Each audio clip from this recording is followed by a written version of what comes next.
Welcome to Dark Knight Films Reviews and another action movie night. Tonight, I will be reviewing Young Sherlock Holmes, released in 1985. Directed by Barry Levinson, from a script by Chris Columbus. Starring Nicholas Rowe, Alan Cox, Sophie Ward, Anthony Higgins, Susan Fleetwood, Freddie Jones, and Nigel Stock. Now, this was, yes, it was directed by Barry Levinson, and it was written by Chris Columbus. Nice combo there. And it was produced by Steven Spielberg. Now, this was almost like Steven Spielberg trying to produce and make a version of Sherlock Holmes that's more in line with Indiana Jones, which was huge at the time at this point. So he's trying to ape off of his own success with George Lucas, with Barry Levinson directing this. And I just don't think it hits the right marks that they were expecting it to. First of all, a young Sherlock Holmes, that's fine, but make it like Sherlock Holmes. This film does not feel too much like a Sherlock Holmes film.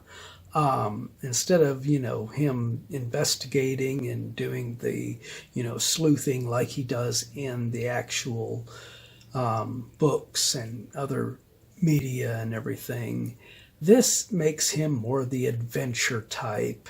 Like I said, more of an Indiana Jones type of a character and doing swashbuckling and fighting things in here. And that's not part of what made Sherlock Holmes a character.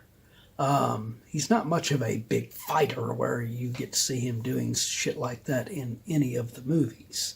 Not one that I've ever seen was like that. That's why this feels completely off.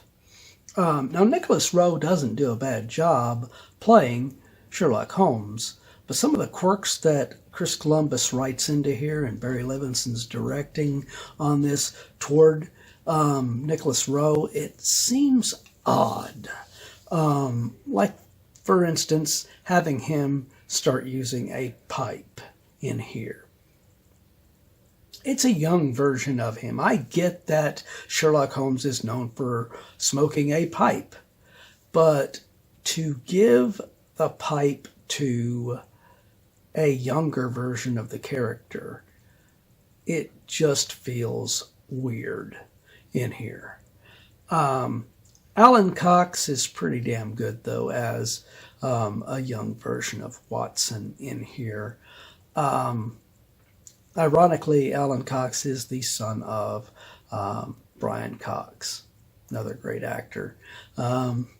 He never reached the heights of his father, unfortunately. Of course, some would say that Brian Cox didn't reach big heights, but he is a great actor. Then Sophie Ward plays the love interest in this, and I really enjoyed her in her role. I thought she was really great. The villain, as played by Anthony Higgins, his name is Wrath in here, but basically it's revealed by the end that it is Moriarty. It's the arch nemesis of Sherlock Holmes in there, which was cool, but the way it's executed, it could have been a lot better if this was supposed to be Moriarty. But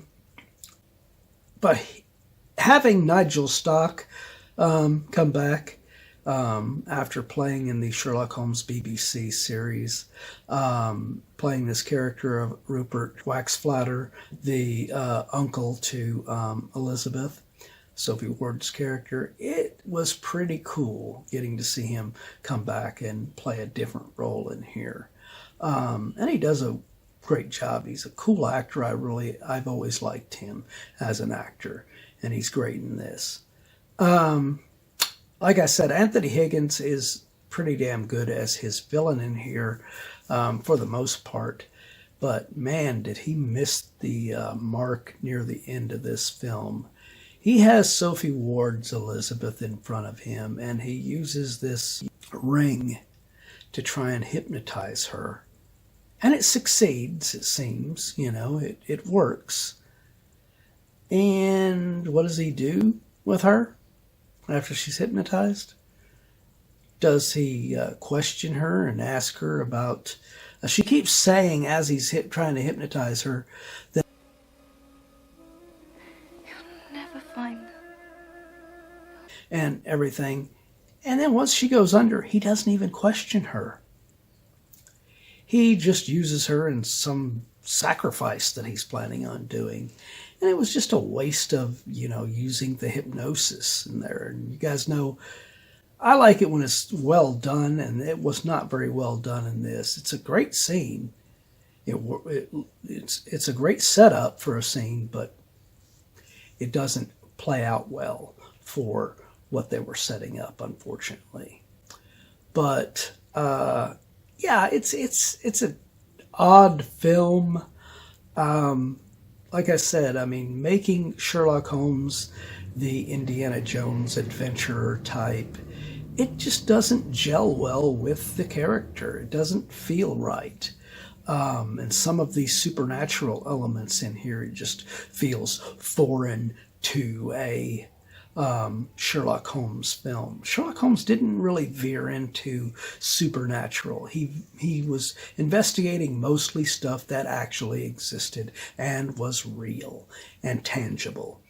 It's not so much so. This has got some really goofy fantasy elements that just feels so off from Sherlock Holmes. So you got those fantasy elements like that, and then you got the adventure elements from an Indiana Jones style film, and it just does not feel like a Sherlock Holmes film, unfortunately. And that's a shame, because Barry Levinson is a great director, Chris Columbus, excellent writer, and like I said, Nicholas Rowe does the best he can playing Sherlock Holmes, and Alan Cox is really good as Watson, and of course Sophie Ward is excellent as Elizabeth. But yeah, I think this film was a big missed opportunity, unfortunately. So, my final review for Young Sherlock Holmes. I am going to give this film a 7.5 out of 10. It could have been really interesting with the cast that they put together in this, because like I said, Nicholas Rowe could have been playing a really good version of Sherlock Holmes, but playing him as this adventure version of him, it just feels off. But what do you guys think of Young Sherlock Holmes? Do you agree with my review? Do you disagree? Let me know in those comments down below. And as usual, if you enjoyed this video, do not forget to like, share, and subscribe. And don't forget to click that bell icon so you can be notified about future videos just like this one. And while you're by the subscribe button, click that join button and become a Dark Knight fan. As a Dark Knight Fan Plus member, you have access to an area on the channel right now where you can request a movie, TV series, or ranking video of your choosing.